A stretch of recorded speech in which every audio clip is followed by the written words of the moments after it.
welcome back everybody. I've had so many requests on this little tiny home that I'm going to make a 3-video series because I've had so many questions and so many people comment on this that I want to give you the opportunity to gain as much knowledge as you can so that you can build something just like this, just like I did.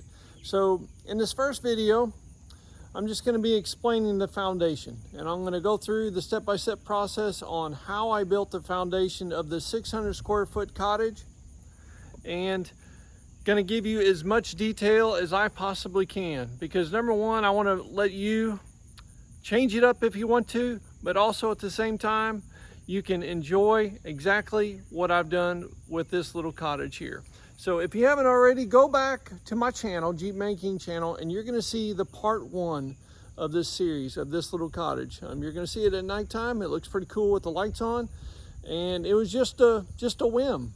I come out one night and was going to my garage and I saw that and I was like, that looks pretty cool, and decided to shoot a video. And over the last month and a couple weeks, I've had almost 250,000 views on this little cottage and the story in which I built it. And first of all, my wife and I just want to say thank you so much for the kind words out there about my mother-in-law, and so many kind words about me building this for my mother-in-law. But just remember, the unsung hero of it all is my wife, because Veronica was able to take care of her mom all the way up until the last day. So she is the one, the true hero in all of this. I just get to be a part of it and get to build something like this. So check out my first video on this, and you're gonna hear the whole backstory of this little 600 square foot cottage. All right, so let's get started on this. And for those that really want to know how to build this, I'm gonna give as much detail as I possibly can. And for some of you, I might just bore the living daylights out of you, and I get it. But for those that's really interested in this cottage, I've had so many people say, can I buy the plans off of you? Who built it? I built it myself, guys. I took a scratch pad of paper and I just started drawing it out and measuring it out and trying to figure out what was the best size for my mother-in-law to live here. And so I don't have any plans, but through the next 3-video series on this build, the first video is I'm going to be discussing the foundation, how I built the concrete monolithic foundation. And then the next one, and well, that's going to include the plumbing, it's going to include part of the electrical and the sewer as well. Okay, part 2 is going to be the building structure itself. I'm going to tell you exactly how I built it, what I built it of, how I insulated it, how I wired it, the amperage of breaker panel that I have in it, insulation. And then the third video is going to be about all of the measurements. The most important part of this is the room measurements, the outside diameter measurements, the whole works. Okay, so that's what we're going to discuss. And if you have any questions, make sure you put it down in the comments, because I have had tons and tons and tons of comments on this and questions, and I've done my very best to ensure that each and every one of those are answered. And for those that just said kind words, thank you very much. And if you haven't already, hit that subscribe button, because I've got some more videos coming on this. I think you're going to really like it. So let's get started. I'm just going to do a little walk around on it. That way you guys can really kind of see what it is and what it's about. I'll take you on the back side here, and you'll see where the air conditioner is at right there. So listen, this is not an elegant little home. This right here is one of the lowest budget builds I think a guy could actually do and be very comfortable. Because listen, this many people watching this video tells me so many people are out there looking for a way to cut their cost in life in today's prices. They're looking for a cheaper way to live. You know, the whole American dream of going out and buying this big old house and going into a lot of debt, that's not the norm today. I think so many people are trying to break away from the almost bondage of major debt. And there's nothing wrong with having a nice house at all. Man, you work hard, you save your money, and you build a nice house. But to live within your means, that's the key. So here we go. My mother-in-law moved in with us. And we knew that we was gonna take care of her. That's why we decided to build this little cottage on our property. It's right next to our house. And we wanted a place that she can call her own and live happily ever after. But she had cancer in the past, and with the stress of losing her husband, they truly believe that it was the stress that brought the cancer to the surface again. So I had already started building this before we knew that the cancer had came back. So some very tough decisions had to be made. And we needed to build something bare bones, and we expected her to live. I mean, there was no doubt. We didn't have hope that she was going to make it because we truly thought that she would. But at the same time, I had to build something that was within our budget, okay? That this was Bronk and I's decision that we was going to take on this debt to have a place for her mom to live, okay?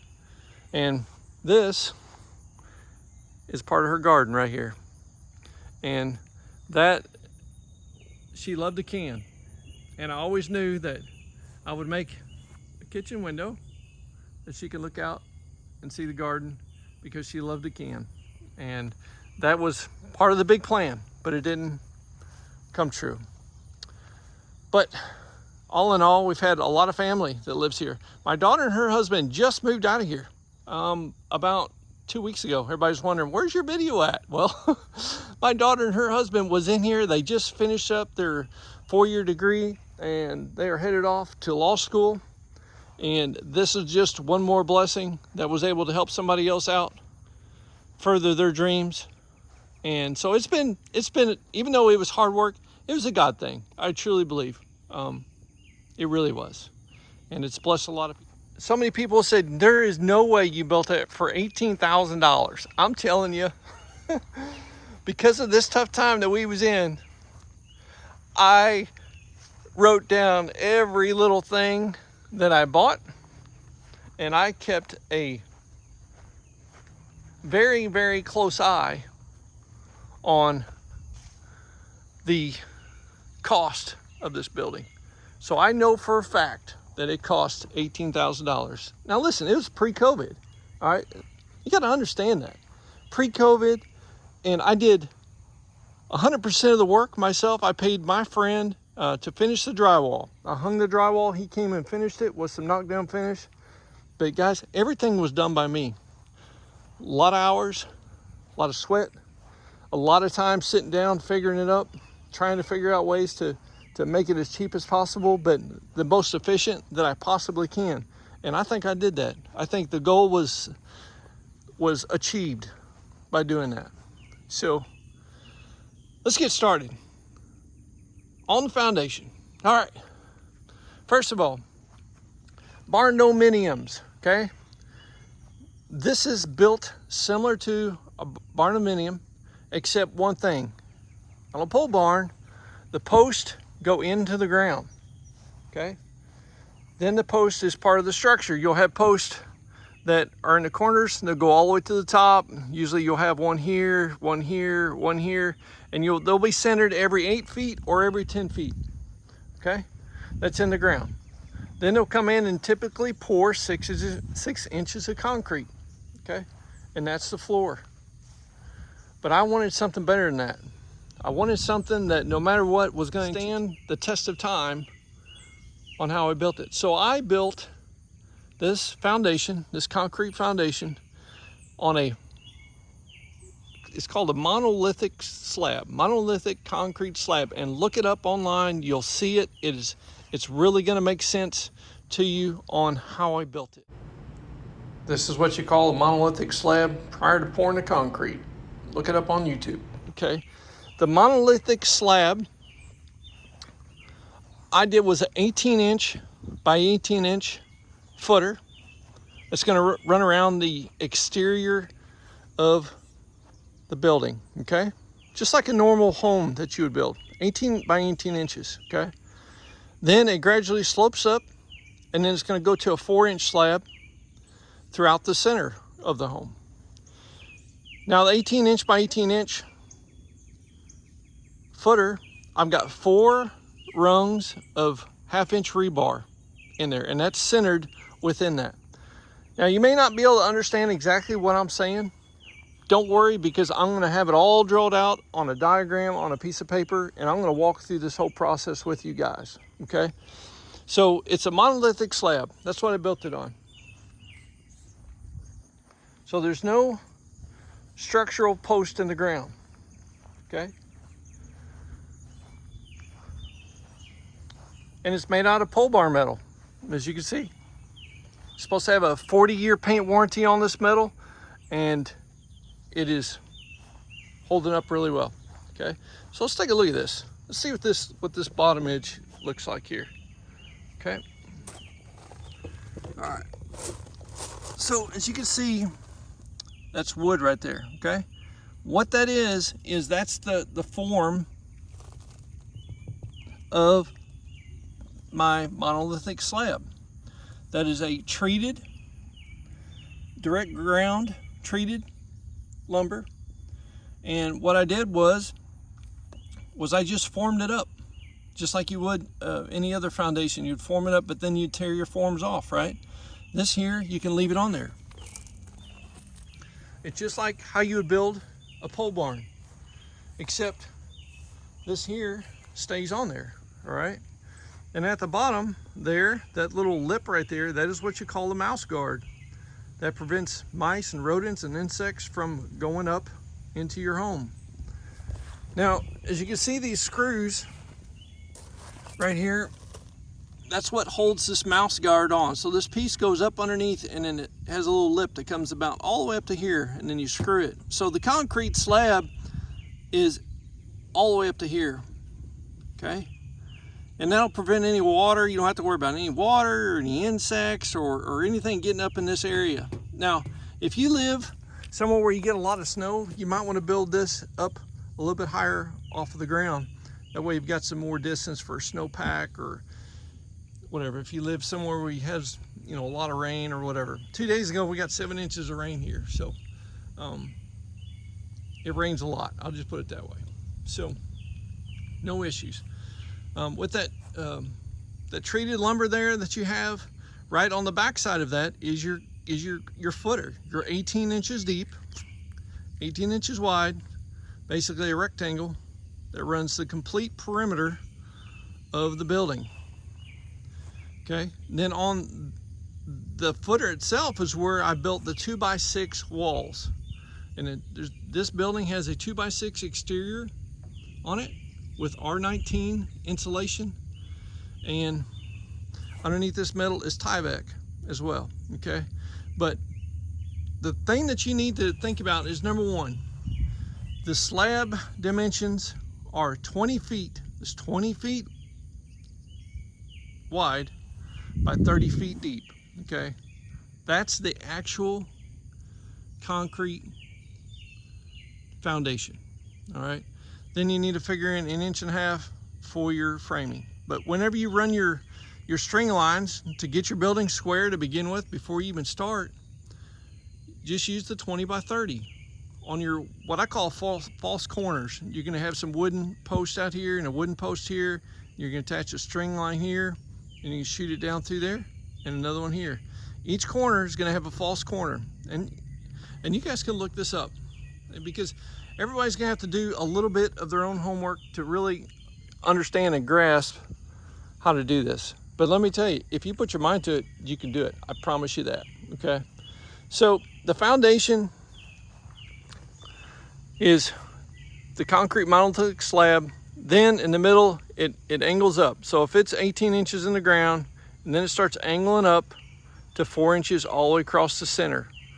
Now, all the way across the center of this building is concrete wire. So that concrete wire goes from one end of the building all the way through the concrete over to this end, and then all the way to the back of the building as well. So the footer's got 4 rungs of 1/2 inch rebar along with concrete wire all the way throughout.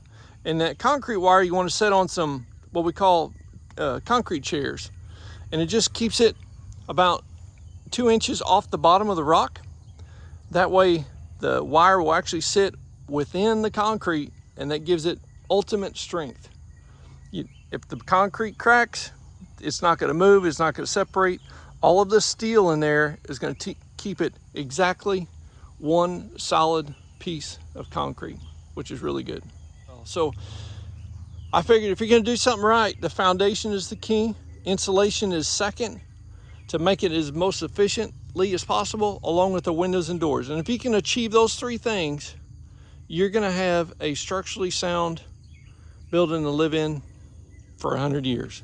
Okay, so this is where I started. I'm going to step back here a little bit, and you're going to see how this ground lays out.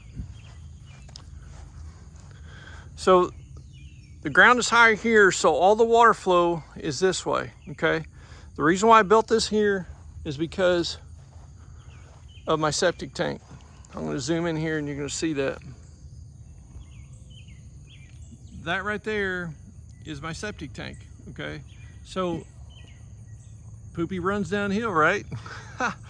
So I used this grade of the ground to build this here because I wanted all my septic and drainage to go from here to my septic tank. Okay, I teed in right to the septic tank, and my sewer line runs from my building.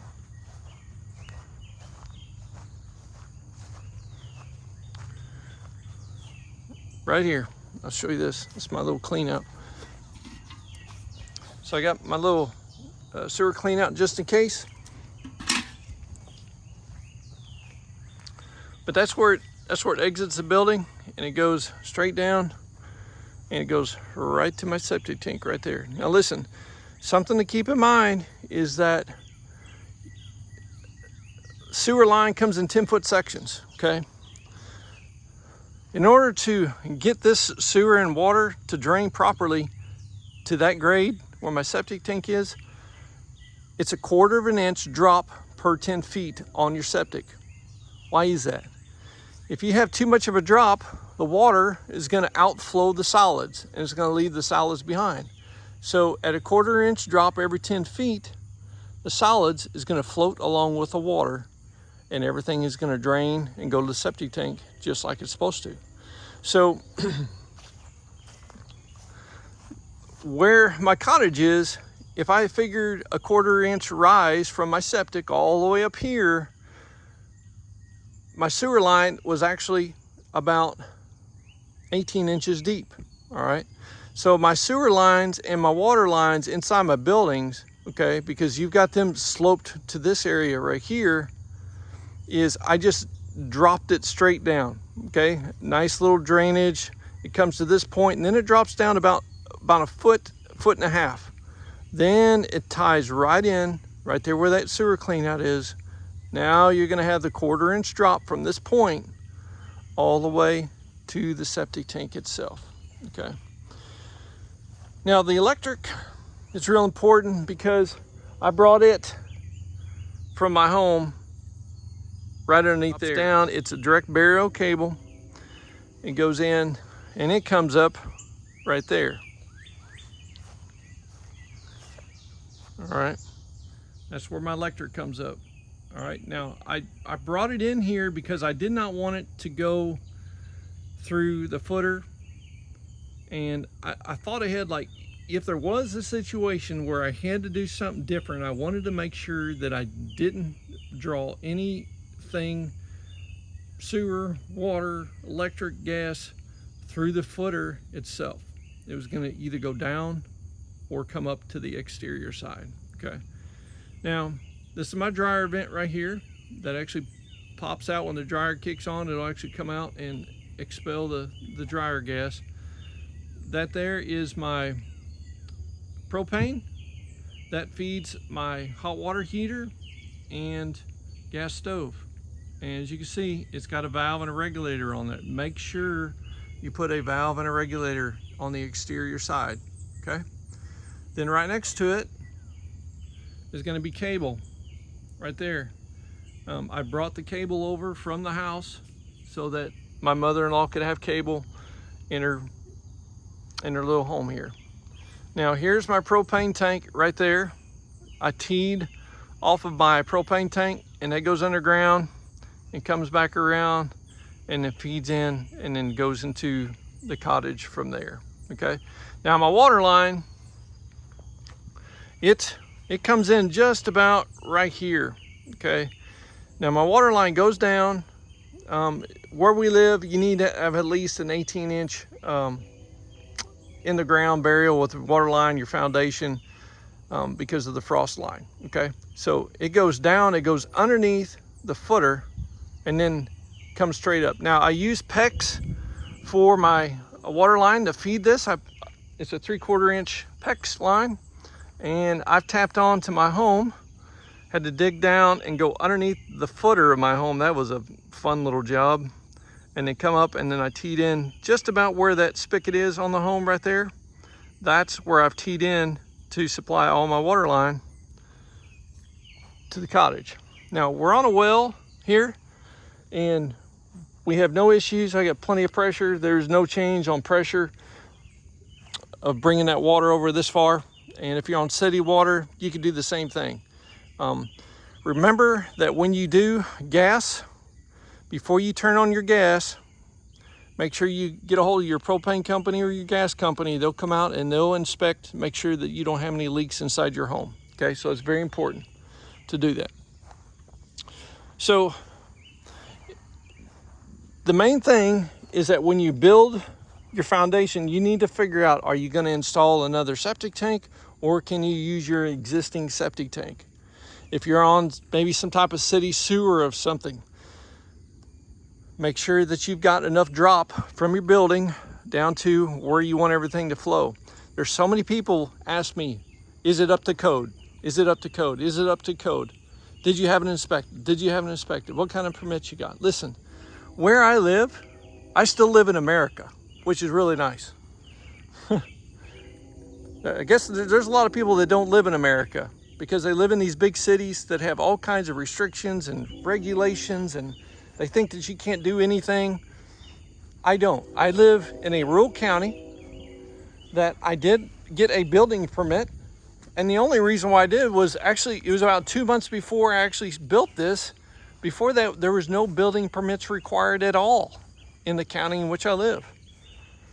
So there is a lot of pre-thought that goes into laying this out. The foundation takes the most amount of time because the fact that you have to figure in where all your plumbing is going to be, how you're going to run your gas line, how you're going to run your electric line, and you want to make sure that it's all correct. Another thing is, you need to make sure that your building is completely square. Here's the measurement to get your exact 90-degree corner. 3 by 4 equals 5. And then you want to make sure that you also measure from corner to corner, make sure your building is completely square. And then here is my, what I call false corners, but some people call them battens. Very important. I'm sure you can find anything on YouTube to figure out how to square a building. It is very simple. It just takes some time and effort, and you'll figure it out. And level, okay? Like, I'll tell you that the corner that I started in was right there. That was my starting corner. Why? Because this was the highest point of the elevation, right there in that back corner. And so I started there. This wood framing, I'm going to go over how to build that here in a little bit on paper, and you'll figure it all out. So don't worry, we're going to take you through. I'm just going to give you a quick overview on what I did. All right, so let's take you guys inside, and I'll walk you through the process of where the plumbing is on this little building, okay? We're gonna start back here in the bathroom. And why? Because I spent a lot of time making sure everything was just right in this bathroom so that I didn't make a big mistake. Okay, remember, you've got 2x6 walls, okay? The 2x6 walls, you need to figure in for the spacing on your toilet, all right? You don't know, that's fine. Go to Lowe's, go to Home Depot, go to Menards. That's what I had to do, and figure out where to put the toilet drain from the wall, okay? Because you got your tank that you need some clearance in there. I gave myself an additional about 1.5 inches space between the wall and the tank because I wanted to make sure that I was good and didn't make a mistake, okay? So I started right here with my shower drain, and let me just show you this right here. This little wall that comes out this way, the reason why I did that is because in case I need access to my shower or plumbing back in here, that I can actually cut a small hole in here if I need to, okay? Now, what is really cool about a pole barn building is that all you have to do, if you need access to a wall, instead of coming in here like busting out drywall, all you have to do is take your metal off the exterior of your building with screws, take it off. And guys, you got insulation, you can move that all away, you can do whatever you need to do. That is what is super nice about having a pole barn building.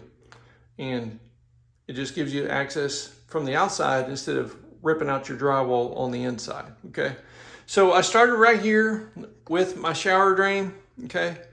And that plumbing runs straight down. Don't forget your P-trap in there. You're gonna have a P-trap in there that if you don't put a P-trap in there, what's gonna happen is the sewer gas is gonna exit and come out your drain. So you make sure you put your P-trap in your rock basically before you pour your footer or your foundation, okay? So that runs this way, okay? And it taps into a 4-inch sewer line, okay? It's actually PVC, 4-inch PVC pipe, scheduled 40, because you don't want nothing to break in your foundation, that's for sure. It comes in, the toilet drain drops down, and it flows and tees right into that 4-inch line. Then it runs directly straight through here, okay? And runs right through here. And then then it goes into the kitchen area, okay? Then it keeps following through, and then that's where the sink drains down and drains into that. Right here is my washer, hot and cold water valves right here, along with the washer drain is right there. So that washer drain drops down and then comes over and tees into that. Now, something to keep in mind is that you need to vent your sewer.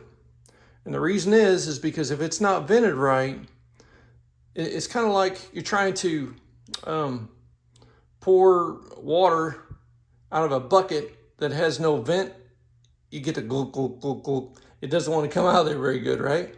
So every sewer system has to have a vent somewhere in it, and that's going to vent straight up. And I've got mine going through the wall, comes straight up, and goes straight up through the attic, and then to the exterior of the cottage. That is the vent for the sewer. Any sewer gas that builds up will exit the home. And then when you flush your toilet, turn on the washing machine and it drains out. Everything flows nice and freely down to the septic tank. That's exactly where you want it to go, all right? Now, this sewer line, the 4-inch drain, is not in the 4-inch concrete, okay? It's deep enough so it's in the gravel. Underneath this 4-inch slab, I've got about 6 inches to 8 inches of gravel, and then the concrete and the concrete wire sits on top of that. So all of the drain it stubs straight up out of the concrete, but the main line itself is underneath the concrete. Do not put it in the concrete, whatever you do. Make sure you take it deep enough. Take it 10 inches, a foot if you have to. It doesn't matter. That way, if the concrete wants to give or crack or whatever, it's all of your sewer lines are not going to be affected by that. Okay, my sink, it drops straight down, and then it comes over as well and tees in. Okay, so everything flows this way. And this is about the center point, about the lowest point of my drain. Then I take it drops straight down about 18 inches, and then it curves straight out to the building right there by the clean out that I just showed you. Okay, let me take you in here where the kitchen sink is. All right, same thing here. So you got your sink drains, it drops down, goes through the concrete, and then it tees over, or not tees over, just tees into the 4-inch drain line that goes this way, and then it exits. This is that wall right on the other side of the utility room right there, okay? And it goes down. The clean out is just about right in line there. There's the septic, so it goes right there, okay? So just remember, when you're doing your foundation, not only is getting it squared and level the most important thing, is when you pour your concrete, okay, that it is nice and level. That's what you want. Now, this is 20 feet wide. Kids still got their mattresses in here. But 20 feet wide from here to here, all right? And it's 30 feet wide from back that wall to the front door, all right? So what I did was I set 10 feet from the outside edge of my foam boards. Okay, I measured in 10 feet, and then I ran some wooden post, like a 2x2 inch wooden post right down the middle. Okay, and I had about 1.5 inch steel tube that I laid right on top of those 2x2 pieces of wood that was drove down into the gravel. On top of that, I made basically like this with 2 screws that would hold that pipe right on top of those 2x2 pieces of wood. And of course, I've got a string line going from there all the way across to here, okay? And that is what I set my grade, not my grade, but my level of my concrete. So what we did was I come over on this side and I poured 10 foot. Concrete truck came in, we started in the back corner back there, and we poured this foundation all the way through here because we used the 2x4 as a strike off board. And I had a couple of my friends come over, and my son and one of his buddies, and we got it done. All right. Once we got this 10 foot done, then we moved over and we did the exact same thing on this side. All right. So that, for me, was the easiest way to do it because I'm not a professional whatsoever when it comes to concrete. But by splitting it up into 10-foot sections, we was able to do it and make sure that everything stayed level. Now, we poured it all at the same time. We come in, we poured it, we got this done, we moved right back around, we went over, we did this. It was all wet. We didn't do one side and then let this dry and then come back and do the other. Now, could you do that? Yes, you could. You could pour one side and let it dry, but just remember that when you come back and pour the other side, that you just need to make sure that you get your 2 seams nice and level, so that way you don't have a hump in the middle going all the way down through there, okay? So that's how we poured the concrete. And like this wall right here, you know, this is a 6-inch wall right here. So you figure 18 inches. So the footer comes out, you know, out to 18 inches. So it's 18 inches wide and 18 inches deep with 4 strands of rebar, 1/2-inch rebar that are within that footer that run, and they're spaced apart with exactly within that 18 inches, okay? And then once again, that 18 inches runs all the way around the perimeter. Then where the 18 inches is, then it just tapers up. You just have to taper your gravel that you've got in here, and it just tapers up to meet your 4 inches, and then you run 4 inches all the way across, okay? Now, what I did on this as well, on this, I'll go back out here, on this foundation is, number one, I wanted to make sure, since this was the highest part and I do have some rain that, or whatever that may come this way, is I put a 4-inch drain tile all the way around this building at the very bottom of that 18 inches footer. So I've got a 4-inch drain tile that runs to the outside edge all the way around this building. So if any water comes through, it will just drop straight down, straight to that drain tile, and it runs all the way out and it drains out there in the yard, okay? On both sides of this building.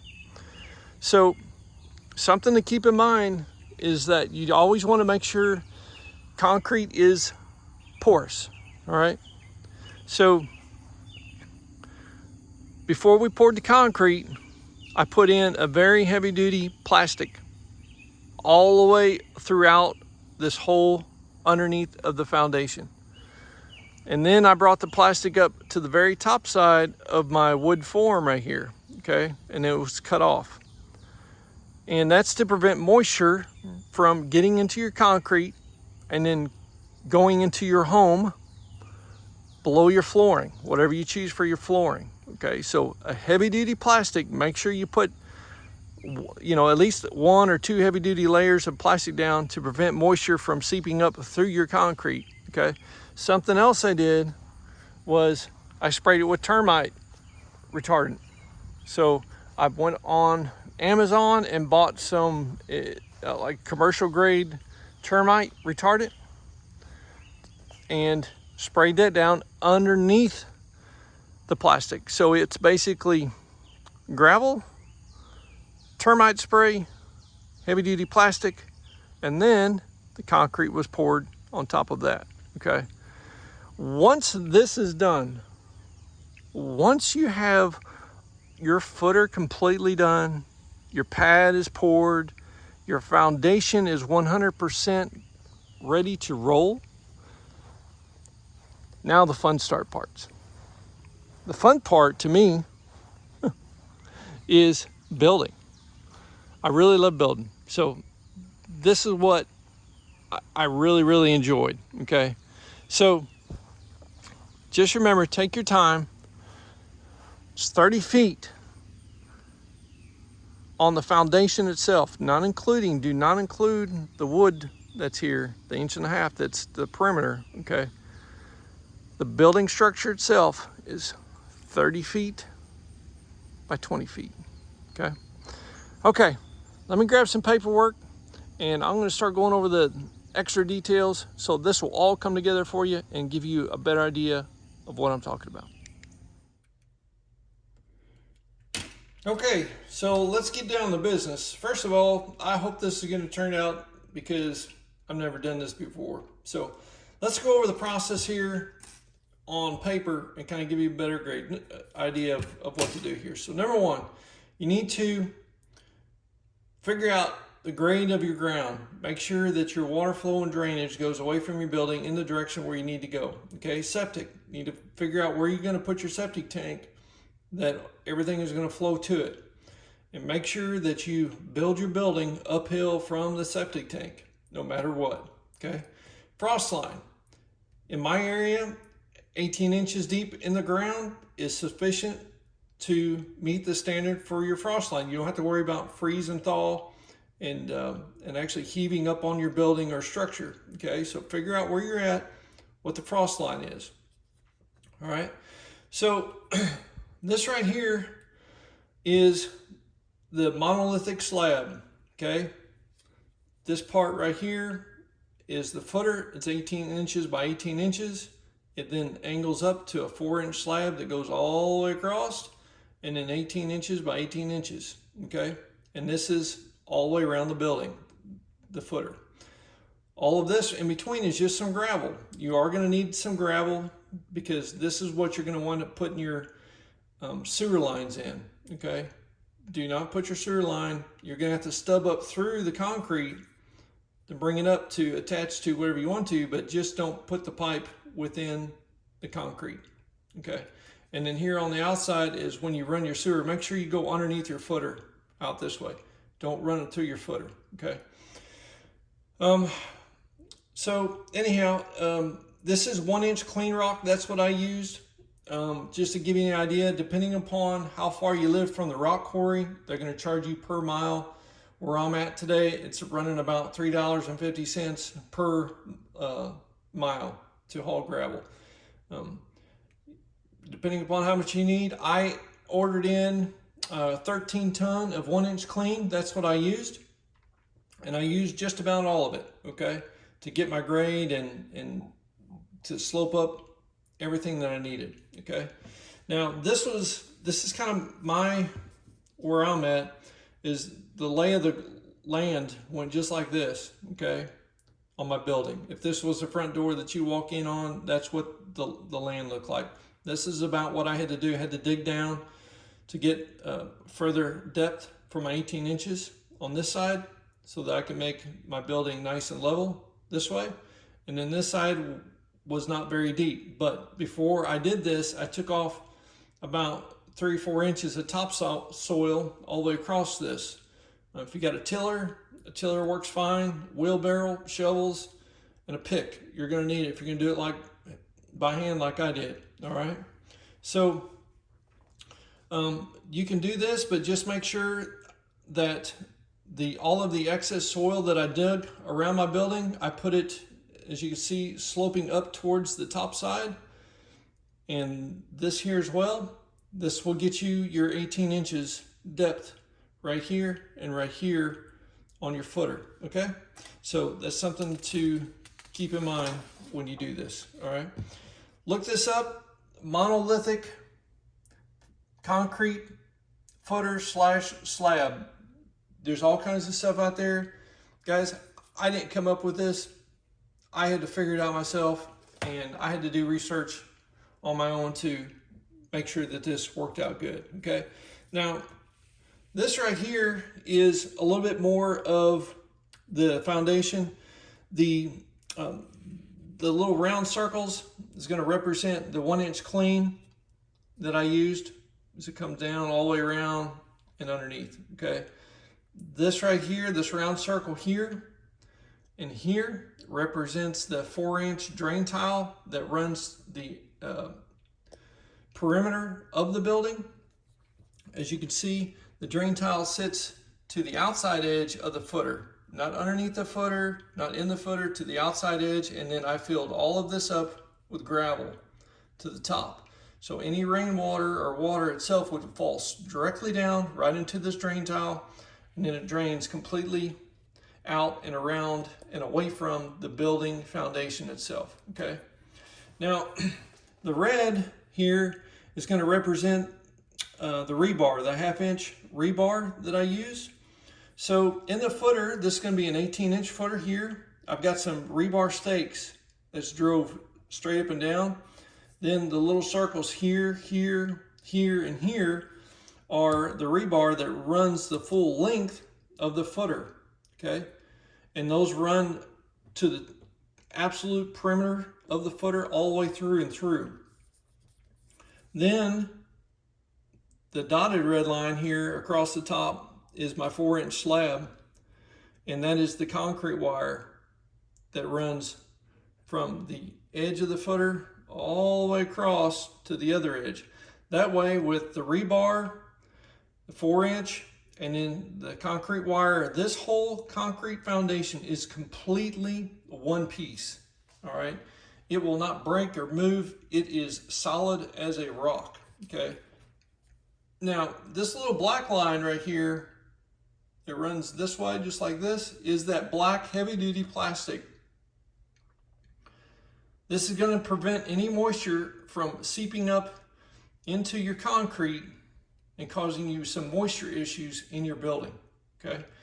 And as it comes down and around, I take it all the way up to the top side of where my wood is on the outside where I showed you on the front. This plastic is one piece that comes all the way up, and I stapled it to the top of this wood. And what that does is that prevents any moisture from this way coming in as well. Now, in the colder environments, you want a little bit of a thermal barrier. And with that wood that I used as a form, that treated wood, it serves as a barrier, thermal barrier from the outside, so that it will help insulate and prevent cold and heat from being transferred from the outside air to your inside of your home. So that's pretty much what that is, and it does extremely well, and I've had no issues at all. Okay, so let's get on to the squaring up your building. These are going to be the false corners that I talk about right here. False corners is you just take a stake, drive it in the ground, another stake, and then you attach a 2x4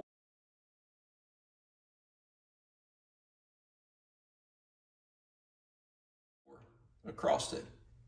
And you're going to do this 4 times all the way around the building. Okay, this is what you're going to attach your string line to. Put a piece of string here, run it really tight, move it here. Same thing. And what you're doing is, right here, you're creating a corner with your string line. Okay? As you can see, it's a 20 foot from this corner to that corner. 30 feet from this corner to this corner. Now listen, you'll have to do some research and figure out how to square this, but basically, in order to make this building square, you measure from this corner to this corner, take that measurement, measure from this corner to this corner. Those 2 measurements will be exactly the same, okay? Now you can do, when you first start out, there's a rule of thumb, I think it's measure 3 feet this way in that corner and 4 feet, and then mark it on your string, and then from here to here will be 5 feet. That will say that this corner is perfectly a 90-degree corner, okay? That's fine when you start, because you got to start somewhere. You got to find a corner to start on. If you want to do that, that's a good starting point. And then you can start laying out the others here and to get it square, okay? Okay, let's move on to the building the actual footer out of wood, how I did it. Just like a pole barn home, barnuminium, you're gonna do the exact same thing, except you're gonna do one thing a little different, okay? You're gonna put some 4x4s or 4x6s in the ground, okay? And what you're gonna do is put them on either 8-foot centers or 10-foot centers. I did mine on 10-foot centers on this building because it's 30 feet, and then I put one in the middle at the 10-foot section on the 20-foot side, okay, and same on the other, okay. And it's just like you're building a pole barn, all right. Then once you do that, once you get them holes dug out, I just used a post hole digger. You're going to go in there and you're going to put 6 inches of Quikrete at the bottom of each one of those holes, okay, before you set your post in there, okay. Then you're going to set your post in there, and when you do that, you're going to square them up with a level, and then you're going to pour concrete around there. And I just used dry Quikrete, guys. Put dry Quikrete in the bottom, you tamp it with a sledgehammer, get it nice and tight. You can put these right in on top of it. It's not moving at all. And then you get the 4x6 nice and square and vertical, and then you pack it around that with a little poker stick, and it gets super tight. This right here is a good example of what I did on this to build the forms. Then now you're just able to go on to the next one, okay? So want to make sure that your post is level when you do that, and use Quikrete on your post, okay? And the moisture in the ground will actually set that Quikrete over time, and you will have absolutely no issues. It's not a structural part of this building. It's just a part to build your form of your concrete or for your foundation, okay? So here's your post in the ground now, okay? That's the red represents your post, okay? Now, I always start at the highest point of my grade, like I told you earlier in the video where I showed you where I started. This will be it right here, all right? This is gonna be You can use a 2x10 if you want to. You can use a couple 2x6s, 2x8s, whatever you want to. But you start in here and you screw it to your post. Those little black dots represent screws. And then you run this across, okay? Because this is post is set at 8-foot centers here, or 10 foot and 10 foot. And then you put a level here, and that's where you start. You start in the corner and take off. And you're going to use this one board, this level grade, all the way around your building to find the top of your foundation, okay? You'll have some posts left over at the top up there where the level is. Just cut those off before you pour your concrete. So there's many ways to do it, but trust me, just you do some research, you'll get it figured out. If you want something bad enough, you'll get it figured out, because that's what I had to do. Okay, this is kind of the whole slab of the foundation looking down. This black right here all the way around, this is that 4-inch drain tile that runs the perimeter of my building. This is on the outside edge of the footer with gravel all the way to the top. This will eliminate any moisture and any water once it accumulates around your building, okay? This section here is the footer. All the way around, 18 inches by 18 inches. I've got 2 rungs of rebar, okay, or 4 rungs. There's 1, 2 on the top, and then go down 1, 2. So there's 4 rungs in each section of rebar. These dots right here represent the rebar stakes that basically are drove into the ground to help separate the rebar and keep them in the middle of the concrete footer, so that the strength of the steel is spread out completely throughout the center of that footer. Then from there, that's where the concrete wire will overlay all of this. You'll start right here, and you'll buy a big roll of concrete wire, and you roll it out. You get to here and you cut it off, and you bring it over, and then you roll it out again, you cut it off, and you just do this till it's completely covered concrete wire, okay? So 18 inches, and then from right here, then it starts tapering up, okay? Tapers up to this 4-inch slab. So right in here, you may have 6 inches. You know, you may have 7 inches, whatever it takes for you and how you lay it out to go from here to 4 inches, and then 4 inches pretty much throughout the perimeter of that, okay? So something real important, how much concrete do you use? Google concrete calculator, okay? You will punch in these measurements right here along with this slab right here, and it'll tell you exactly how much concrete that you're gonna need, all right? So how much concrete did it take for me? 14 yards. That's what it took, 14 yards of concrete. Now, today's prices, $626.23. It's $119 a cubic yard, all right? For 1 yard of concrete, it costs you 119 bucks, all right? So fiber, I think the fiberglass fiber I added in on top of that just for giggles for like 25, 30 bucks, all right?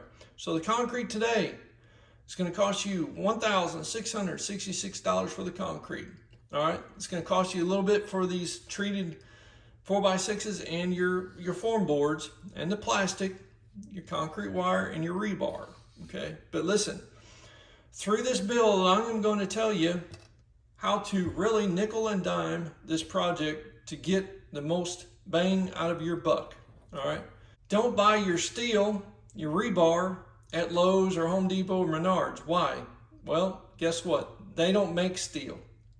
Get online, find somebody in the area that sells stock steel.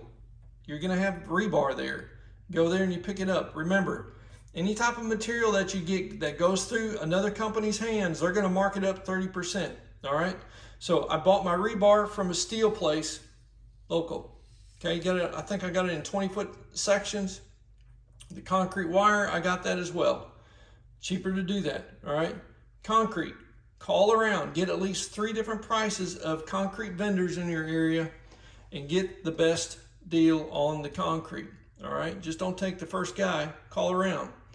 and tell them, hey, listen, I'm calling 2 other companies to get a better deal on concrete. What can you give it to me for? Trust me, when you say that, it works, all right? So gravel, figure in some money for gravel, figure in probably $300 or so for gravel. That'll give it to your home. Guys, listen, I moved all my gravel with a wheelbarrow and a shovel, all right? Now, I'll give you a little hint.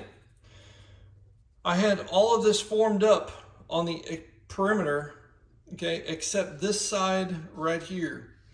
To help me out not move all this gravel, I left this side open so that the dump truck can get up in here, and I brought him up and he dumped it right here in the middle for me.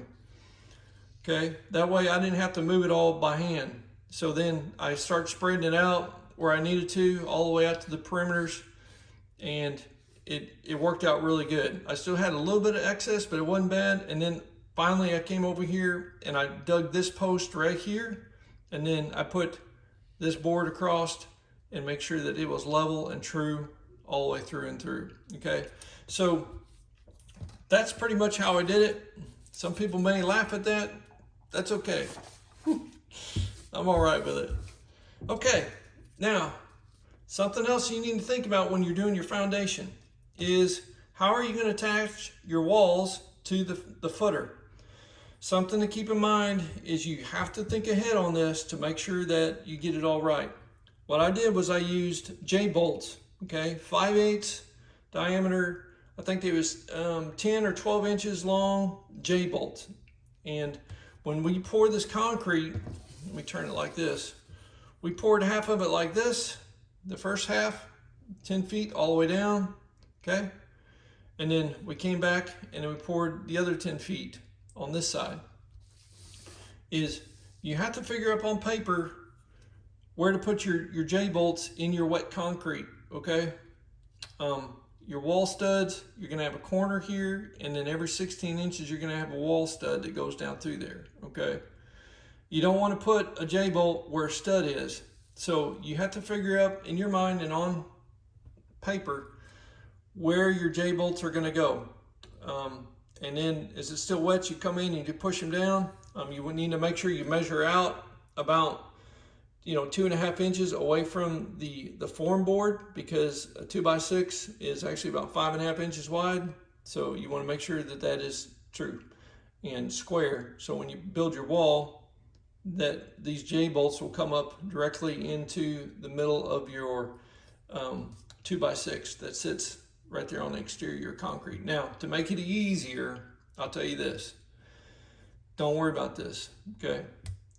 Is once you get your concrete poured, if you want to go rent a hammer drill, you can drill down into your concrete and put some concrete anchors that will support your wall, okay? But for strength-wise, for me, I just want to do it this way. I know that J-bolt is 10 inches down in the concrete footer, and there's no way it's coming out, okay? So something to think about, a couple different ways to make it, and but yeah, that's just another way to building this, okay? So let's do the underground electric, all right? Where the electric comes in, if you need to, you can back up on the video, but it's going to be, comes underground and comes right up into here, guys.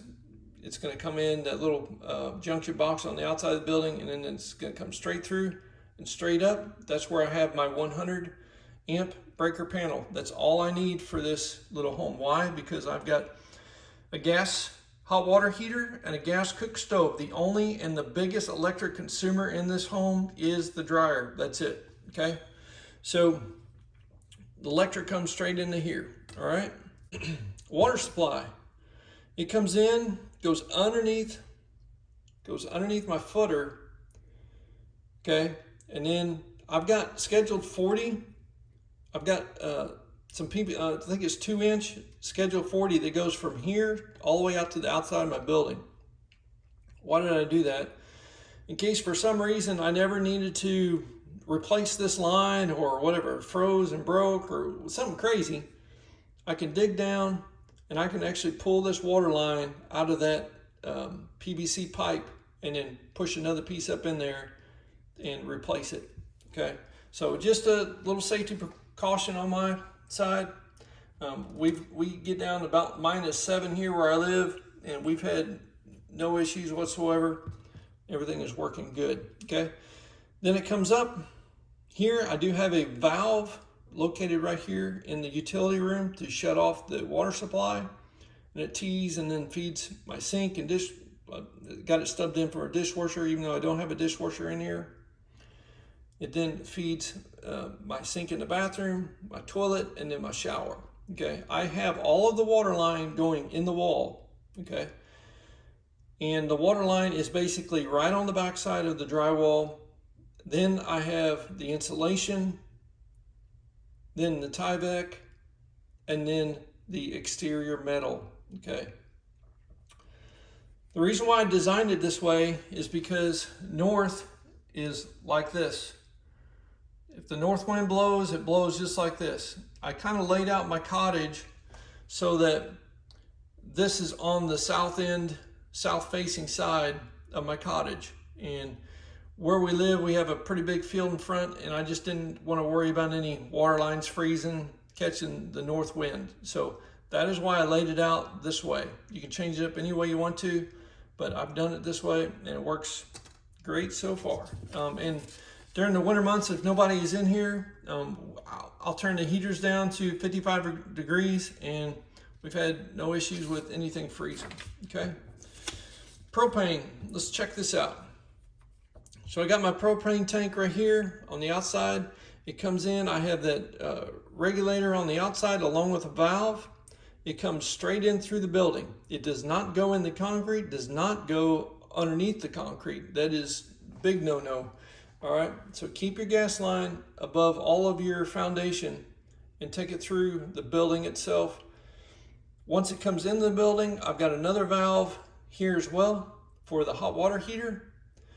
And then I've got it tees right here and goes through the wall, through the 2x6 wall, and feeds my gas stove here, which I have another valve as well. All right, so just make sure you check for leaks and make sure you use the proper black pipe on the interior of your home. And then also if you need like a copper line that feeds from your propane tank, but make sure you don't have any leaks. Okay.